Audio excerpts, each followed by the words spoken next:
Hello and welcome to the TRILUX Academy training module.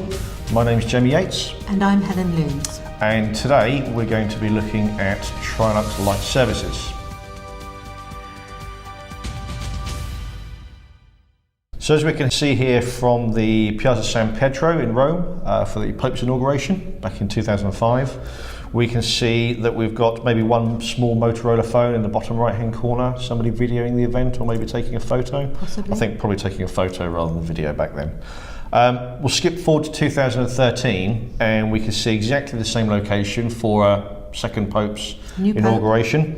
But we can see the adoption of technology that's taken place and how the market has adopted it. So rather than market forces, this is a market trend. And it is everybody, a sea of cameras. It is. There's even one person in the foreground there taking an iPad along to the event. Obviously not the most portable thing.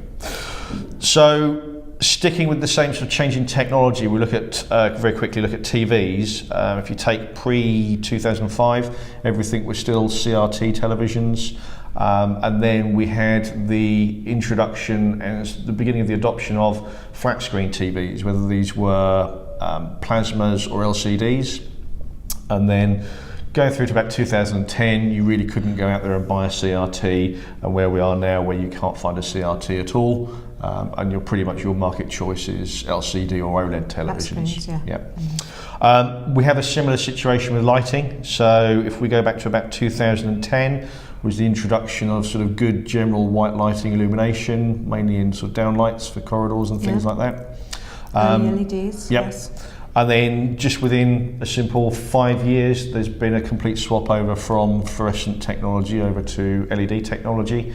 And then by about 2015, you've got pretty much no real sort of manufacture of new fluorescent luminaires, and it's all LED. It's very hard to find a new luminaire with fluorescent technology. Still a few specialist lamps, possibly some large discharge lamps. For all stadiums, maybe, and ports. And tungsten halogen for the very decorative purposes as well. Yeah, indeed. But as we're saying, so what we're trying to demonstrate here is the market adoption and the technology step changes that have happened over a relatively short period of time. So where can we use TRILUX as a managed service? Okay, so from a perspective of environment types, we can look at offices, so that will include various different areas. What type of areas? You look at sort of meeting rooms, you can look at conference rooms, you can look at parking areas, reception. So inside and outside? Yep, so pretty much every single part of the office. You can also take industry as well. So we'd look at the logistics part of it, you can look at the external side, production halls, plant rooms. I can see a real need for that type of area as well. Exactly. I mean, industrial units tend to be fairly high users of energy. The lighting may be a large proportion of it, or it might be a relatively small proportion of it. Depends on the industry type. Then we go through to logistics and logistics halls or distribution centres. So basically large sheds. And there definitely it's a case of all of the racking that you've got inside, all the open area storage spaces that you've got within the logistics halls, as well as the external areas, the lorry loading bays, and also the offices again, which are going to be attached to those areas. So these could be areas where you're using one specific part very infrequently. Yes. So you're only wanting to use energy when you're using the space. Exactly, and especially logistics halls can have, variation in the way they're used, and they also will adopt to the needs of their particular clients as well. Then we can go on to shop and retail. So shop and retail is a very popular area to look at TRILUX's Light as a Managed Service. This can be the shopping malls or the high street type retail applications. Smaller shops, yep. Right through to what we call big shed retail, so the out of town retail centres where you maybe have 3, 4 or 5 different large spaces in an out of town area with a shared car park. So again, a bit like the logistics halls, you've got very large spaces being illuminated here that may or may not have sort of the presence of daylight as well. So all of these are areas that will do well within the Light as a Managed Service from TRILUX. TRILUX Lighting Solutions and Services are providing a full service for your project. We're looking at the holistic side of the complete project and what elements you would like us to do for you, or pick and choose the mix that fits your project the best?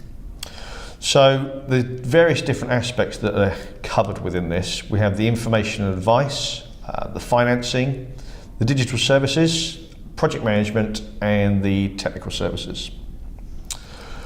Underneath these, you have to basically look at the main reason as to why a client is actually doing this in the first place. Why are we using lighting? Exactly. The very original elements, why we do it all, orientation, to be able to perform the task and make sure everybody's safe. Exactly. So it's not just about the energy savings. So everybody could have the energy savings to the maximum just by turning all the lights off. But then you couldn't do the task that you have in hand, and you would probably do it quite badly and trip and fall, or however it may occur if you tried to operate in an environment without lighting. So we have to remember the fundamental reason why we are lighting a space. Lightening the workload is the other fairly large aspect to this, whereby the project management team and the technical services will take on board the swap over from conventional lighting over to LED, and also give the savings, whether that be through finance or funding models, but also help the client go through any processes of sort of government grants or funding that's available. So really what we're talking about here is, whilst we're going through this very complex early adoption stage that everybody's a little bit worried about, we're very happy to take on most of the project management and even the finance side of things to reduce the complexity. Absolutely, because often is the case where you'll have maybe facilities managers looking at this or tasked with this particular project, or also energy managers or property managers, but then when it actually comes to the execution of it, they don't have the time or the resources to be able to carry it out. So this is where TRILUX Light Services really steps in. And then the final part of it is obviously the sustainability part for the management, where you're looking at the corporate social responsibility, the carbon savings that would come off the back of this, and various other aspects. Again, something that's going to be very important in the future. Indeed. We'll start with the information and consultation process, which happens at the beginning of the project. And this is where we will carry out an assessment of the client's portfolio of properties or individual properties. Looking at the system, is it older than 10 years? Is it still operating on magnetic wire-wound ballasts? Are the luminaires... Could this involve a site survey? It will often involve a site survey. It'll be looking at the luminaires. Are they all on? Are they switched on permanently? How much of the portfolio of luminaires are actually operating? So is there 80% of this site that's actually not got lamps working? So all of this will be taken into the mix as part of the overall energy audit, and looking at the refurbishment of it through the lighting, and actually making sure that is this actually a profitable project for the client to take on board? You know, is it worthwhile they're doing? So we're going to do a full energy calculation to compare the new lighting installation with the old one. Yes. To see what the difference is. Yes. So in conjunction with the swap over from an older technology to an LED technology, generally you'll see anywhere between sort of 40-55% energy savings through that swap over, going from fluorescent to LED technology. But then what will also be looked at during a potential audit process is how lighting controls can help impact and improve upon the energy savings that can be made. Yes. So what we'll do is we'll look at the current installation, how much lighting controls has it got, if any at all, and then look at where you can interact and integrate other types of presence detection or daylight control. So if you look at daylight control, generally it sort of might give you somewhere around about an extra sort of 71% energy saving in the total. And if you can then add on presence detection, maybe 77%, and then if you sort of start to combine all three together, you could potentially see sort of 80% energy savings. And that's a huge saving. Yeah, this will depend upon the client's particular environment and what they're operating in. So offices will give different sets of figures to logistics halls and so on and so forth. The older your scheme, the more potential savings you have there. So it's very important to do the energy savings with regards to the lighting controls in conjunction with the client, because we have to look at how they operate their space, what it is that they're doing in that particular environment, making sure that we're going back to the original rules of the safety and orientation to make sure that the triggering of maybe a presence detector or a daylight is giving the right levels for the right amount of time. So we're having to make sure the new system perfectly works in tune with the client's requirements. Absolutely, yes. Otherwise we are integrating energy savings where we're actually not adhering to the original rules of why we're lighting a space in the first place. That's cheating, isn't it? It is. So once you've carried out that audit and that survey, we'll then carry out a comparison, which will be looking at the old system versus the new system, whether the new system is better put in as what we call a P for P or a point for point application, or whether it's better to have it as an optimised solution. So is it better to put in a completely new lighting scheme or a new continuous line layout, or maybe an amalgam of the two? So this is to do with your installation costs? It'll take into account the installation costs. It'll also take into account the particular type of luminaire that may have been recommended for that particular application. So there are a number of variables, and there's no one answer, in much the same way as there's no one answer for lighting controls, there's no one answer for the total package of the overall audit that you're carrying out. And it's possible you could require a custom solution? Absolutely, yes, and this is always the case. So not everybody's going to have the money to finance a new installation. How can we go about helping them with providing the capital for this new installation? Indeed. We've teamed up with a number of financial institutions to provide us with finance and funding options that would best suit the various different client types that will come across within the TRILUX Light as a Managed Service. A lot of it is based around the initial energy savings that you will get from the project. Use those energy savings to then potentially fund the cost of the finance that's involved on the project. So one particular example is where you'll have the finance partner will be then contracted with us, and then we will then have an arrangement with the client, and there is basically a payment by instalment process. So this is renting light? It's not renting light, it's purchasing the light, but it's more on a installed procurement basis. Okay. You then have other options like terminable leases, cancelable operating leases, fixed term leasing, in addition to the instalment purchase. And again, these are all various different options that the client has got available to them. So really, again, we will tailor this financial solution to the client's needs. Exactly. On the final one, you also have the contracting, which kind of comes back to your renting light, and this is in effect where you've got the ability to contract. It's a contract whereby it's a sales and service warranty as well added into the mix, and the client then has the arrangement directly with us, and then the finance part of it is put into the background that we will operate. Does this mean that they then have options in the future where they could use the same financial arrangement but change their requirements? It depends on the particular finance model that's been taken on board in the first place. Some have, some haven't, but there is certain elements of flexibility. It'd always be advisable to discuss the sort of opt-in or opt-out options that they want to cover fairly on in the process of the discussions around the finance arrangements that they're looking at. And then the last example you've got also is the position of tenant versus landlord. So we understand and we completely appreciate the variations and subtleties in difference where you've got a tenant versus a landlord scenario in terms of doing a lighting installation and who's actually going to be looking to pay the bill at the end of the day on that particular cycle. So again, there are also particular financial models that we've set up specifically to take on board those difficulties. Digital services, what do we mean by this? So in the last couple of years, we've been able to basically connect luminaires and lighting controls to IP addresses. So by that we can collect data from the luminaires, individual to their IP address, and also the lighting controls. This can be then captured either locally, or it can also be captured externally in the cloud and then give us access to this data, and we can use it in a number of different ways. So the hub behind this is our LiveLink system, and our LiveLink controls gives us various different flavors and options that we can tap into. Now, we made the decision, I think back in, it was Light and Build earlier last year, that the majority of our luminaires now, if on daily basis, would have the technology and the ability to be connected to the LiveLink system that gives us the digital services. So we're making them future-proof as far as possible. Exactly. Now, with the explosion of the IP addresses, this gives us lots of options and lots of abilities. Now, the current ones that are the two main abilities are predictive maintenance and also live energy monitoring.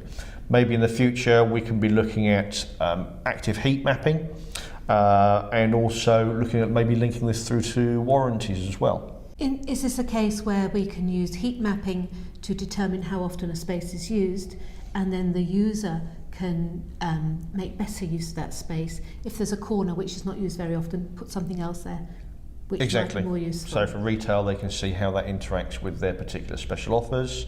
If you've got it in logistics halls, you can then work out sort of maybe pick and placement, how often an area is being accessed. Is that the best place for those particular items? So there's lots and lots of different ways that the heat mapping can be used. But to be fair, that's a case of, we don't know how the client best operates their business. It's giving them the access to the data to then be able to use that in much better ways for them to be able to apply it to their business.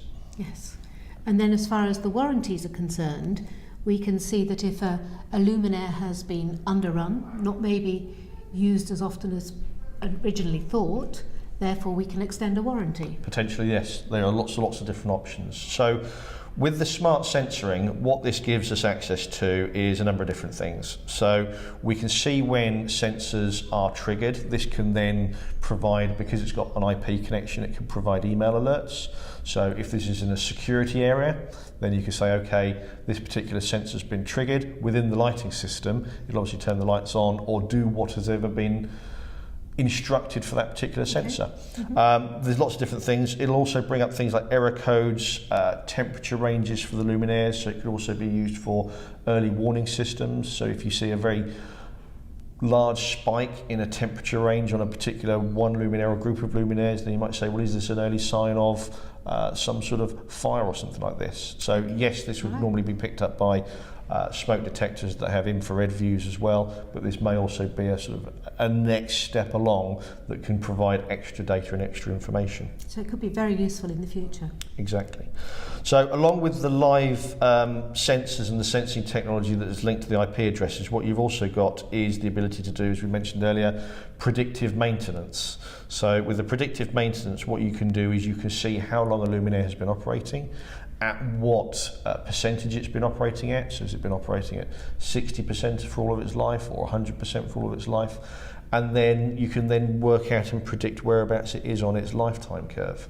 So again, this linked back through to the warranties that we spoke about, but you could also then start to automate the process of the predictive maintenance. So you could say, okay, we can see that a particular luminaire may fail in a particular location or environment, whether this be through to degradation of the luminaire, whether this be through overheating of a motor or something that's nearby, and therefore you could proactively service that particular item.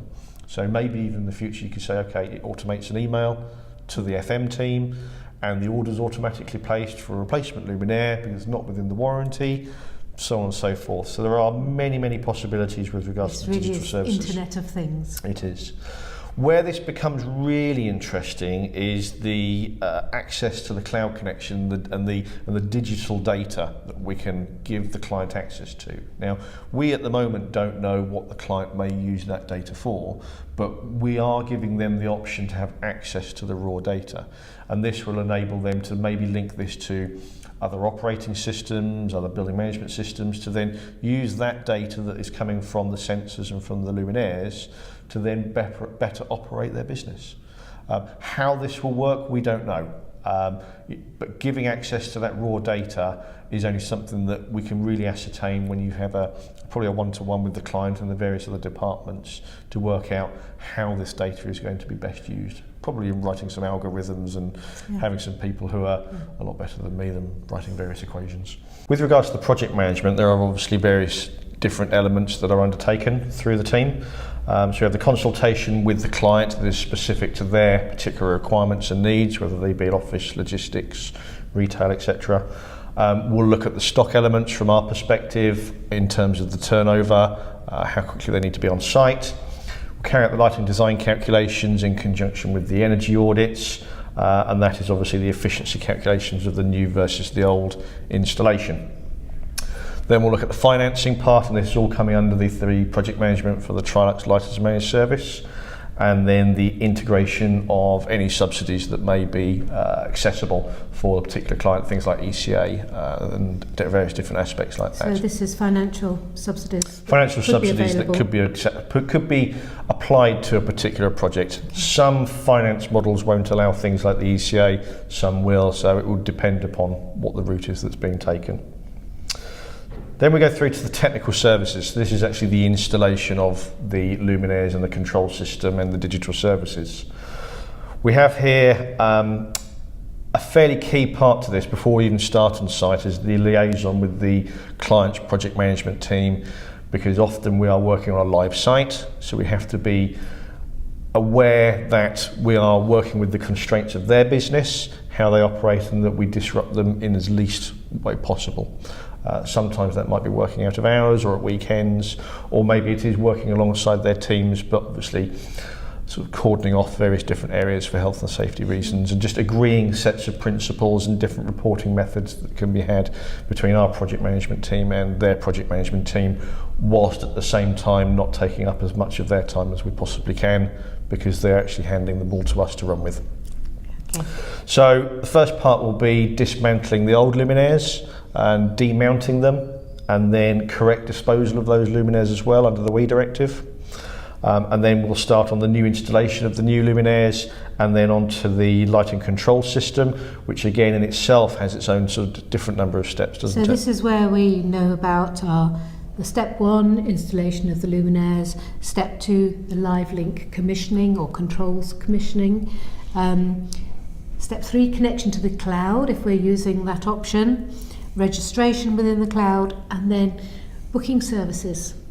Like the ongoing predictive maintenance and live energy monitoring. What aspects of this digital information do you need? The maintenance, or the ongoing maintenance, and the control and reporting methods that are put together, whether those be controlling methods that are coming from us, so reports coming through our live link system, or whether the client has got access to those, or also even from the data perspective, if they've got access to the hardcore data and how they are utilising that data for their own control and reporting methods.